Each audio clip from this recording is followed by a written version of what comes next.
Es ist wirklich einer der geilsten Gasthäuser in Wien. Es ist wirklich, also das tut mir wirklich leid, dass ich es jetzt herzeige. Ich glaube, es ist relativ eindeutig, um was es heute geht. Es ist mein allerliebstes Essen auf der Welt. Das ist Knödel Friday. Es gibt sie überall, jeder kennt sie, die meisten hoffentlich oder jeder liebt sie. Slash, cut, go. Wow. Wow. You're like the Spider-Man of the superheroes. Ich fühle mich wie ein Lehrwurf. So gut. Viel Butter, viel Obers, viel Liebe. Beim Knödel ist einfach jede Form erlaubt. Da gibt es kein Bodyshaming beim Knödel. Marillenknödel, Erdbeerknödel, Nougatknödel, Topfenknödel, Speckknödel, Spinatknödel und Krisenockerl. Von Asien über Balkan, überall gibt es Dumplings. Über eine Henkersmahlzeit die gemischten Knödel mit gemischten Kraut, Leberknödel. Danach gibt es noch mal eine Überraschung. Da kochen wir dann auch noch mal was. Also, das ist beeindruckend. Hungry for more Vienna. Everybody's Dumpling. Scheiß auf jedes Wiener Schnitzel. Das ist wirklich das Beste. Knödel sind das Geilste, was es gibt. Yeah.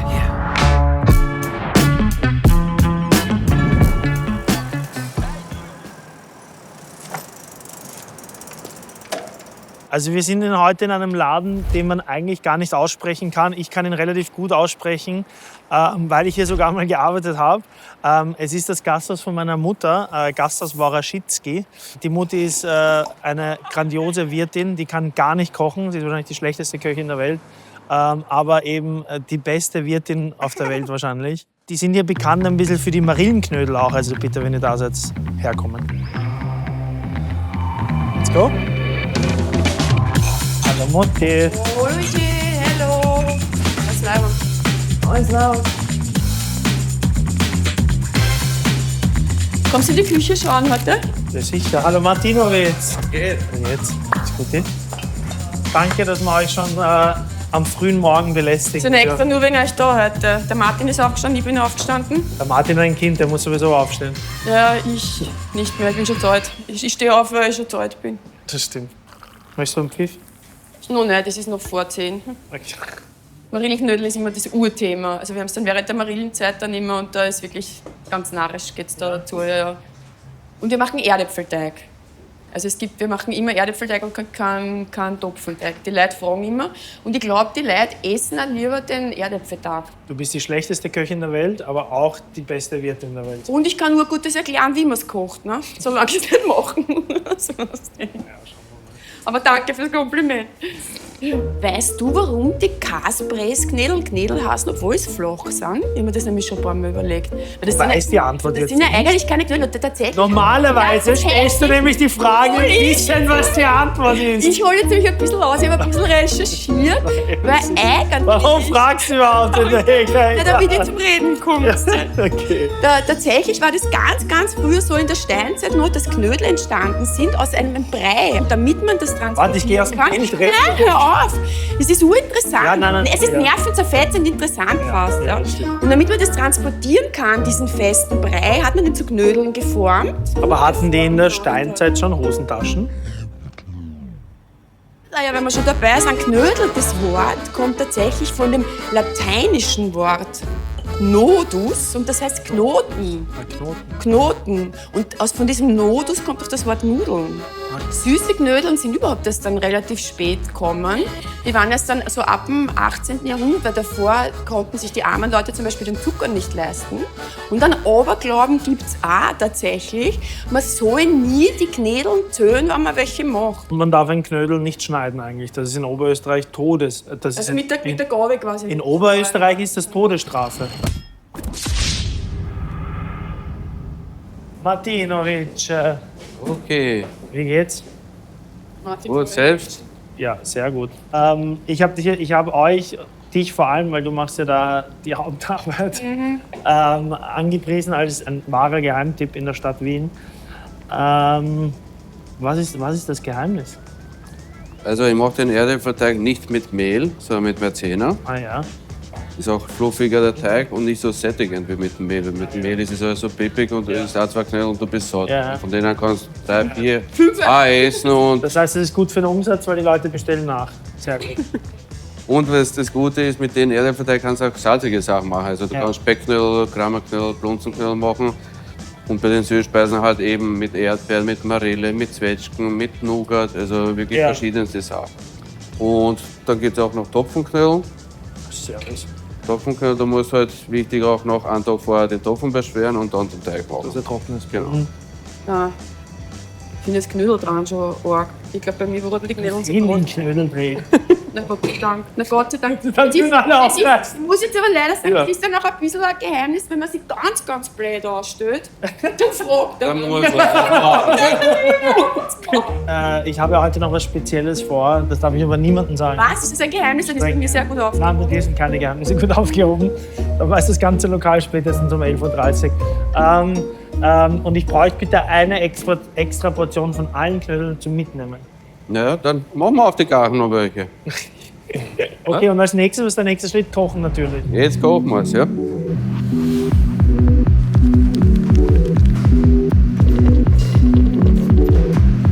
Wow.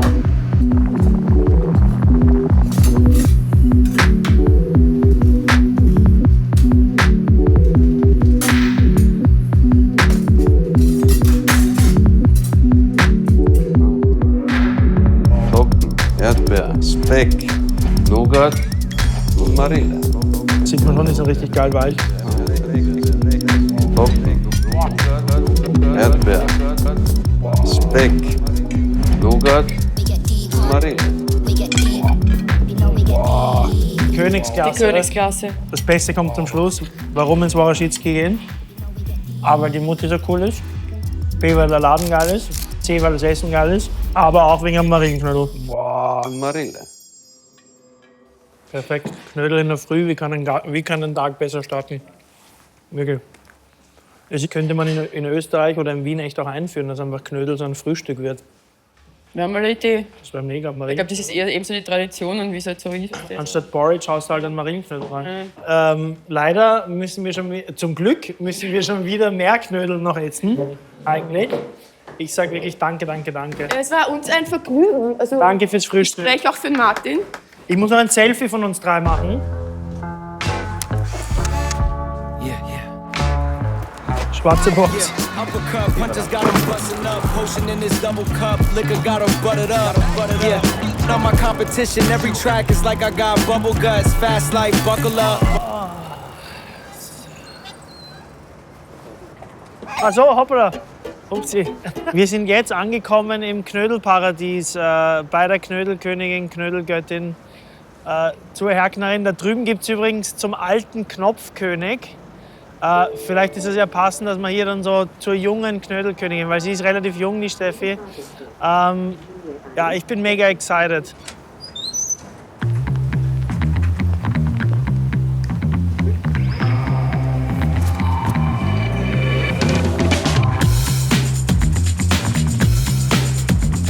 Steffi?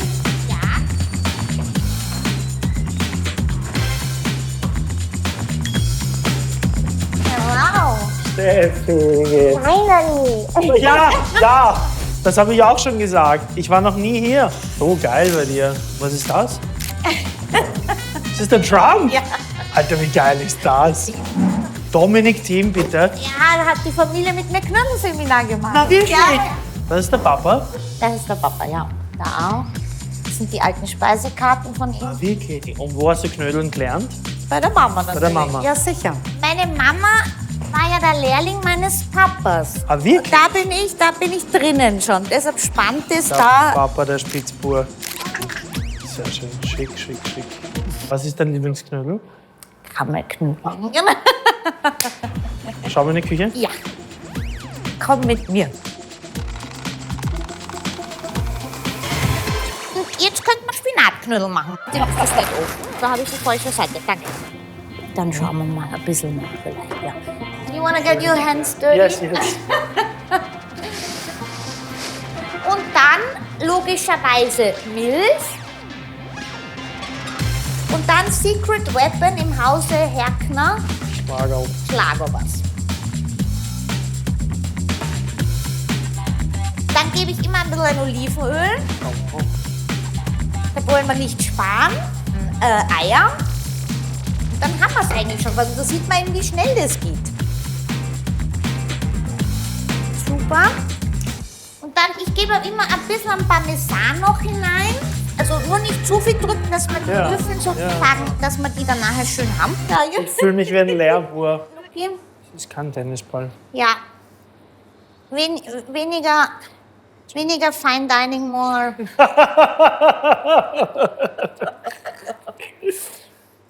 More real shit. More. Also im Knödelbusiness Size Matters, ja? Size matters, so ist es.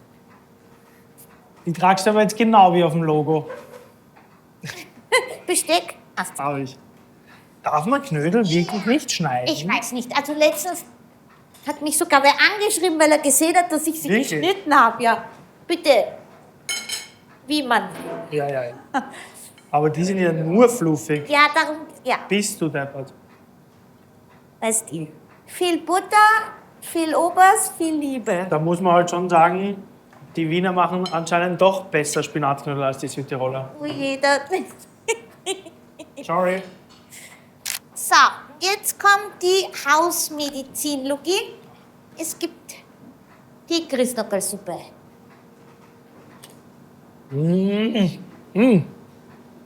Boah, das ist ein Hauch von sich selber. Normalerweise, wenn du einen Knödel am Kopf schmeißt, dann spürt er was. Das würde sogar nicht spüren. Das ist wie Schnee, der runterfallen würde. Ja? Also das ist wirklich komplett absurd. Das ist unglaublich. Ich weiß gar nicht, wie sie das macht. Auch wenn ich kann gar nicht glauben, dass es so geht. Das ist unglaublich. Und die Riesenockel sind auch einfach extrem schön, weich, fluffig, geile Suppe. Das ist einer der geilsten Gerichte. Und das kann man auch als Dumpling einfach so. Also auf Englisch wird das auch als Dumpling durchgehen. Und das zeigt einfach diese krasse Vielfalt an Knödeln, die wir hier haben. Ne?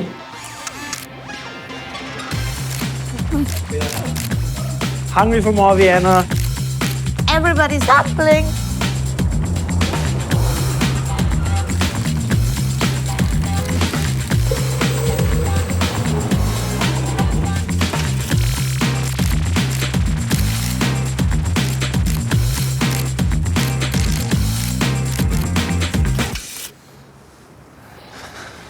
Was für ein Abstieg vom Fahrrad. Also wir sind jetzt am Nordpol. So heißt es wirklich hier, so heißt die Adresse am Nordpol 3. Für mich ein ganz besonderer Ort. Das ist eigentlich mein Knödel-Happy Place in Wien. Ja, es ist wirklich einer der geilsten Gasthäuser in Wien. Es ist wirklich, also das tut mir wirklich leid, dass ich es jetzt herzeige. Weil ich hoffe, dass es trotzdem weiterhin so bleibt, wie es ist. Nicht zu viele Touristen kommen. Und bitte nicht erschrecken beim Reingehen. Es ist wirklich ein besonderer Ort. Der Chef ist eben auch Künstler, der malt, oder der ehemalige Chef ist Künstler und der malt die ganzen Bilder. Hallo. Servus. Alles gut? Danke. Die auch, Ja, ja? sicher. Hallo, Servus, Servus. hallo, schön, dass ihr da seid. Hallo, danke, dass wir da sein dürfen. Sicher. Krammelknödel, Fleischknödel, darum geht's auch heute, oder? Ja, Leberknödel? darum geht's. Super. Wir haben heute schon süße Knödel gegessen, Marillenknödel, Erdbeerknödel, Nougatknödel, Topfen. Süße Knödel, Marillenknödel, Erdbeerknödel, Nougatknödel, Topfenknödel, Speckknödel, Spinatknödel und Krisenaugrall. Super. Marillenknödel, Erdbeerknödel, Nougatknödel. Jetzt waren wir noch Happy Buddha und haben uns Dumplings geholt. Krisenaugrall, Marillenknödel, Erdbeerknödel, Nougatknödel. Götterspeise eigentlich meine Henkersmahlzeit, die gemischten Knödel mit gemischten Braten. Super. Leberknödel und danach nochmal 2 verschiedene Knödel. Und danach gibt es nochmal eine Überraschung. Das ist beeindruckend. Prost, danke. Lieber Herrgott. Hallo. Lukas, wie geht's? Hallo.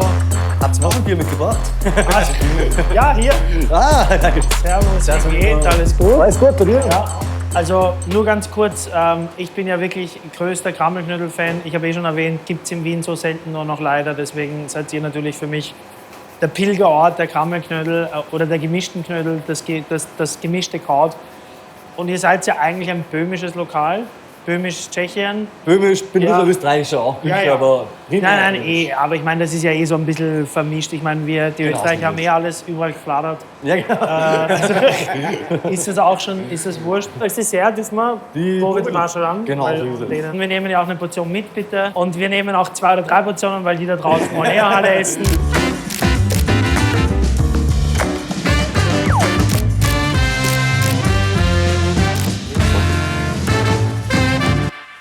Einmal die Leberknödelsuppe. Sehr. Das Rahmgulasch mit dem Semmelknödel. Und ich hole noch schnell die gemischten Knödel. Danke.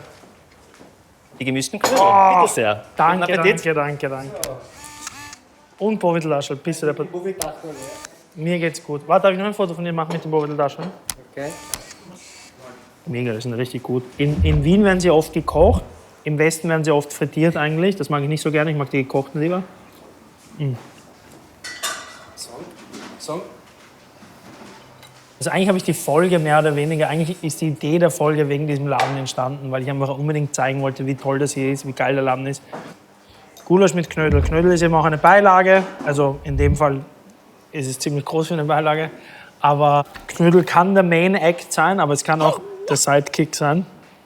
Und in dem Fall ist es quasi die Beilage zum Gulasch. Ist aber auch eine meiner Lieblingsbeilagen zum Gulasch. Man ist entweder Semmel, Nockerl oder Knödel. Bovidel-Taschel. Und das Schöne ist an der böhmischen Küche, die Desserts sind eigentlich nicht so süß, sie sind eigentlich auch eher salzig und herzhaft. Bovidel ist reduzierte Zwetschgenmarmelade, das heißt, es wird ganz lange runtergekocht, bis eigentlich die Farbe hat, also eher braun als wie lila. Und es ist auch wieder der Kartoffelteig und drinnen ist dann eben der Bovidel. Bröseln dazu, Sauerrahm meistens. Boah. Das ist wie gesagt mein allerliebstes Essen auf der Welt. Füllte Knödel, Wurschtknödel, Kammelknödel.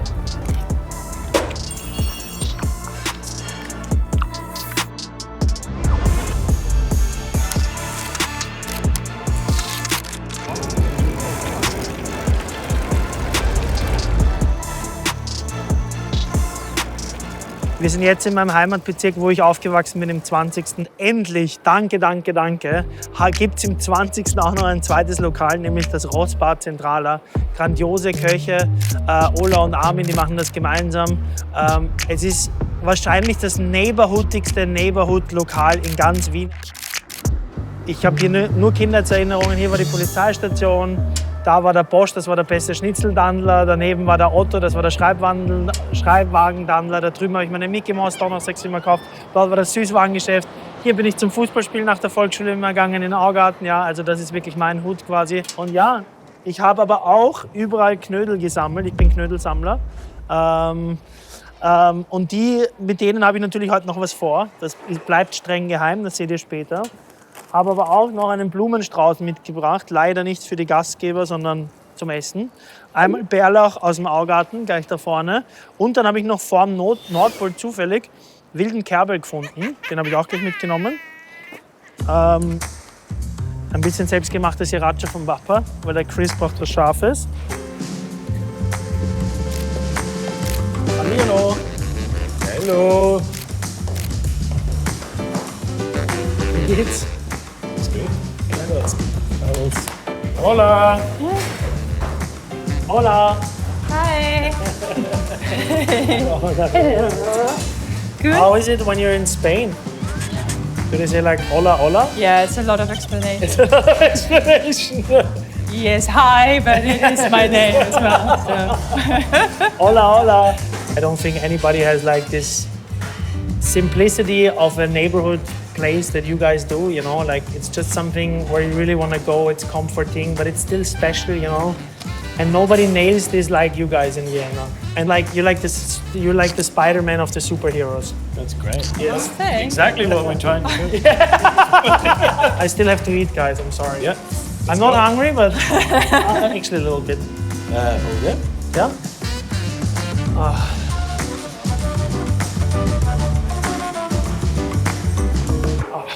Irgendwie teilweise kommt es dir so vor, als wärst du in einem Pub, so vom Essen her, gell? Und vom Ding her, dann hast du auf einmal polnische Knödel, dann gibt es aber wieder irgendwas Wienerisches so mit reingedingst, gell? Und das ist so eine geile, wilde Kombo, die aber alles halt so super comforting, so. Man muss dazu sagen, ich bin ein Wein-Nerd eigentlich. Und ich kenne keinen Laden, wo ich so viele neue Weine sehe wie hier, die aber immer geil sind. Ja, heute haben wir Kluske Schlonske. Das sind schlesische Knödel. Die sind aus Südwestpolen eigentlich, total berühmt dort. Die ganze Gegend ist total berühmt. Das sind Erdäpfelknödel mit so einem kleinen Grübchen oben drin. Und die machen wir heute in einer Vergent-Soße. Das ist so ein oxidativer Wein mit Morcheln. Und unsere Eigenkreation, wir nehmen den Teig von den Knödeln, Entschuldigung, hallo, Fragen ist gut. Wir nehmen den Teig von den Knödeln und füllen den mit Waldviertler Bremsen und Erbsen und Minze und Butter drüber. Also ja und ja. Okay. Also eigentlich kann man über Knödel wirklich never ending story. Ich glaube, wir könnten noch 5 Folgen machen. Aber ohne, dass wir uns jetzt anstrengen müssten, was wir zeigen sollen. Das ist ja, wir haben quasi gerade, das ist ein Universum, wir haben gerade gekratzt daran. Also wir wissen über Knödel so viel wie über das Universum ungefähr. Also hier einmal Kluske, Schlotzke. Schlotzke. In Machelsauce. Siehst du, der schaut das lecker aus. Und einmal unsere Kluske, Schlotzke gefüllt. Danke. Oh, bist du deppert. Ich habe es noch nie gegessen. Also echt lecker.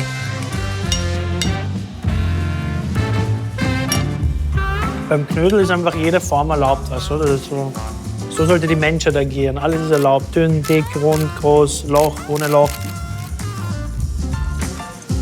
Krönender Abschluss eines knödelreichen Tages. Wirklich. Also haben bei der Mutti halt die ganzen süßen Sachen.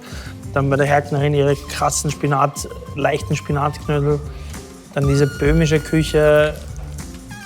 Ja, crazy. Und hier ist so dann halt so polnisch. Kenne ich gar nicht so wirklich, aber es ist urgeil. Ich darf heute wieder mich in meine, wie sagt man das? Komfortzone begeben, aka in die Küche.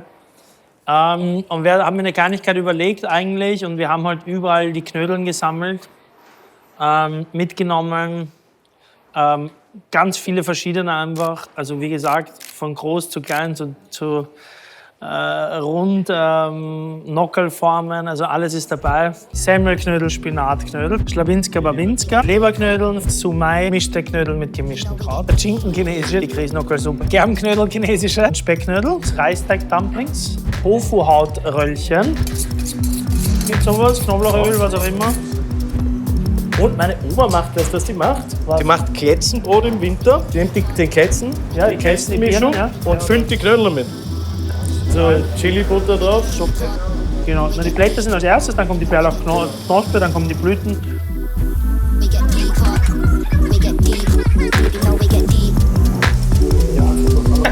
Aber Gehölze können wir einschauen. In welchem Setting? Ja. Extrem fett und 7 in der Früh.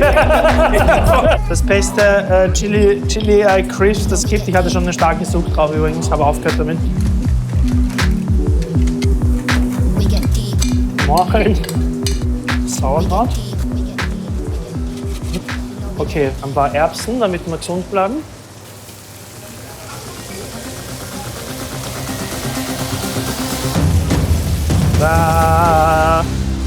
Also, ich finde, es riecht vorzüglich. Es schaut eigentlich ganz geil aus. Es ist besser als erwartet, muss man sagen. Jetzt haben wir noch ein bisschen eine Creme fraiche drauf. Unseren wilden Kerbel, den wir da gegenüber vom Nordpol noch gefunden haben. Augartener Bärlauchblüten. Nach der Sriracha vom Papa. Voilà.